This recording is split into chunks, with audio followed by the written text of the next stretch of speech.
চিকিৎসায় গাফিলতিতে রোগী মৃত্যুর অভিযোগে রণক্ষেত্র রামপুরহাট মেডিকেল কলেজ হাসপাতাল চত্বরে তাণ্ডব।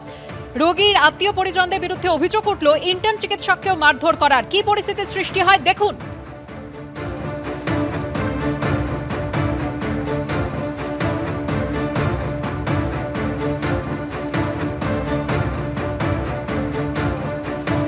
কথা বলবো আমাদের প্রতিনিধি ভাস্কর মুখোপাধ্যায়ের সঙ্গে। ভাস্কর, ঠিক কি ঘটেছিল? রোগীর পরিবারের ঠিক কি অভিযোগ? হাসপাতাল কর্তৃপক্ষই বা কি বলছে?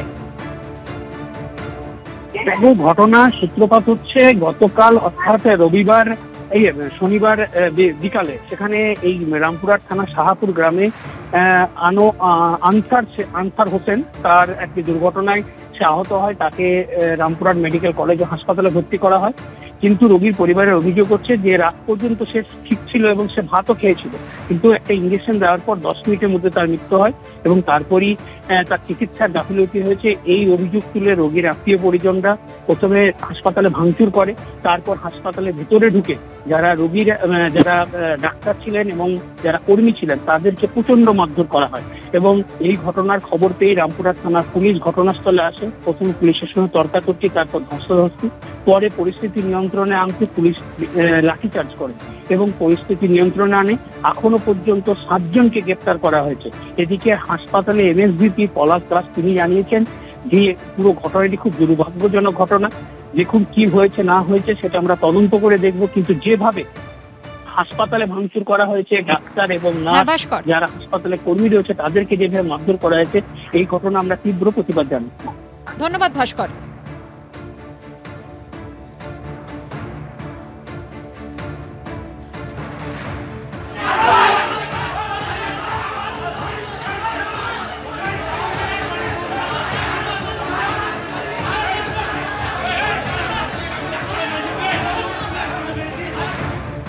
টেন্ডার নিয়ে বৈঠক চলাকালীন বিডিওকে জলের বোতল ছুঁড়ে মারলেন তৃণমূল নেতা। অভিযুক্ত দেগঙ্গার 2 নম্বর পঞ্চায়েত সমিতির সভাপতি। বিডিওর বিরুদ্ধে চাঞ্চল্যকর অভিযোগ তুলেছেন তিনি। আর এই ঘটনার পরই প্রকাশ্যে চলে এসেছে তৃণমূলের কুন্দল।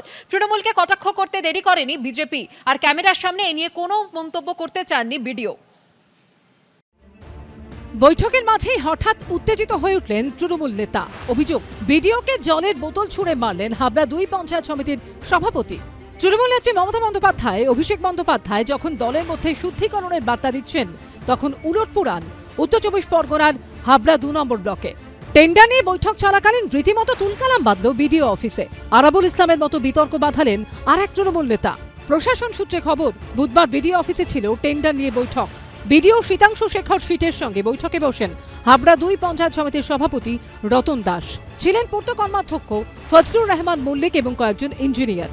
মিটিং চলাকালীন টেন্ডার নিয়ে উত্তপ্ত বাক্য বিনিময় শুরু হয় পঞ্চায়েত সমিতির সভাপতি এবং বিডিওর মধ্যে। তখনই মেজাজ হারান সভাপতি রতন দাস। টেবিলের ওপরে থাকা জলের বোতল নিয়ে ছুঁড়ে মারেন বিডিওকে। লক্ষ্যভ্রষ্ট হয়ে তা কর্মাধ্যক্ষ ফজলুরের গায়ে লাগে। এরপর বিডিওর বিরুদ্ধে নিষ্ক্রিয়তার অভিযোগ তুলে জেলা শাসক ও অভিষেক বন্দ্যোপাধ্যায় দফতরে চিঠি দেন পঞ্চায়েত সমিতির সভাপতি। চিঠিতে পঞ্চায়েত সমিতির সভাপতির অভিযোগ, বিডিও ঠিকমতো কাজ করছেন না। অফিসে তিনি মত্ত অবস্থায় থাকেন। ওনার চেয়ার ছেড়ে আমার পাশে এসে দাঁড়িয়ে বলছে, আপনি আমার ঘরের থেকে বেরিয়ে যান। তো ছোড়াছুড়ি হয়েছে, কিন্তু বিডিওর সেই অশ্লীল ব্যবহার, উনি একটা অশ্লীল ব্যবহার করেছে আমাকে। এবং উনি বলছে আমাকে রাত 7টা 8টার পরে কেউ ফোন করবে না, এবং উনি কি মদ্যপান করে থাকে, কি করে থাকে। বিডিও সভাপতি দ্বন্দ্ব ঘিরে প্রকাশ্যে এসেছে তৃণমূলের কোন্দল। পঞ্চায়েত সমিতির সভাপতির দাবি খারিজ করে বিডিওর পাশে দাঁড়িয়েছেন পঞ্চায়েত সমিতির পূর্ত কর্মাধ্যক্ষ। সভাপতি সাহেব যে কথাগুলো বলেছে, আমাদের পঞ্চায়েত সমিতির পক্ষ থেকে আমাদের পাশে এক কর্মাধ্যক্ষ আছে বা আমরাও আছি, এ নিয়ে কোনো ধরনের কোনো দিন আলোচনা করেও নি। যে অভিযোগের কথা বলা হচ্ছে আমরা শুনলাম, সে অভিযোগটা সম্পূর্ণ ভিত্তিহীন। তিনি একজন নির্বাচিত জনপ্রতিনিধি, শাসক দলের নেতা। তিনি রাজ্য সরকারের একজন বড় অফিসারের বুকে জলের জগ ছুড়ে মারবেন, এটাই তো অত্যন্ত স্বাভাবিক। আমরা এর আগেও দেখেছি তো, এখানে ভীমরুল বলে কে একজন আছে, সে তো প্লাস্টিকের জগ ছুঁড়েছিল একজন অধ্যাপিকার মুখে। তো অধ্যাপিকার পরিবর্তে বিডিওর উপরে ছুঁড়ে দিয়েছে, এটাই তো তৃণমূল। একটা পঞ্চায়েত সমিতির সভাপতির সঙ্গে একটা বিডিও অর্থাৎ এক্সিকিউটিভ অফিসার পঞ্চায়েত সমিতি ভালো সম্পর্ক থাকা উচিত। এটা একটা অনভিপ্রেত ঘটনা। তবে আমাদের ডিস্ট্রিক্ট অ্যাডমিনিস্ট্রেশন এই ব্যাপারে অত্যন্ত যত্ন সহকারে দেখছে। আশা করছি এই সমস্যা থাকবে না। তো এটা এমন কোনো ব্যাপার নয়, আমরা যারা জনপ্রতিনিধি এবং যারা সরকারি আধিকারিক আমরা একটা ছাতার নিচেই আছি। এমন ঘটনা অবশ্য এই প্রথম নয়। অতীতে প্রাক্তন বিধায়ক ধীমান রায় তৎকালীন হাবড়া 2-এর বিডিওর সঙ্গে ঝামেলায় জড়িয়েছিলেন। অভিযোগ, লাথি মেরে বিডিও অফিসের দরজা ভেঙে ফেলেন প্রাক্তন বিধায়ক। 2012 সালের 25 এপ্রিল ভাঙর কলেজে ঢুকে অধ্যাপিকাকে জলের জগ ছুঁড়ে মারার অভিযোগ ওঠে তৃণমূল নেতা আরাবুল ইসলামের বিরুদ্ধে। ওই সময় ওই কলেজের পরিচালন সমিতির সভাপতি ছিলেন তিনি। এবার বিডিওকে জলের বোতল ছুঁড়ে বিতর্ক বাঁধালেন হাবড়া 2 পঞ্চায়েত সমিতির সভাপতি। আরাবুল কায়দায় জগ ছুঁড়ে মারলেন পঞ্চায়েত সমিতির চেয়ারম্যান বিডিওর দিকে। সরকার কি তার আধিকারিকের পাশে দাঁড়াবে?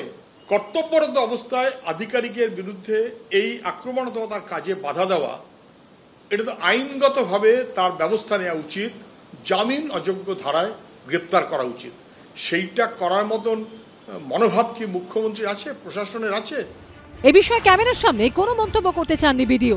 জেলা প্রশাসনও এই নিয়ে কোনো মন্তব্য করতে চায়নি। সমীরণ পালের রিপোর্ট, এবিপি আনন্দ, উত্তর 24 পরগনা।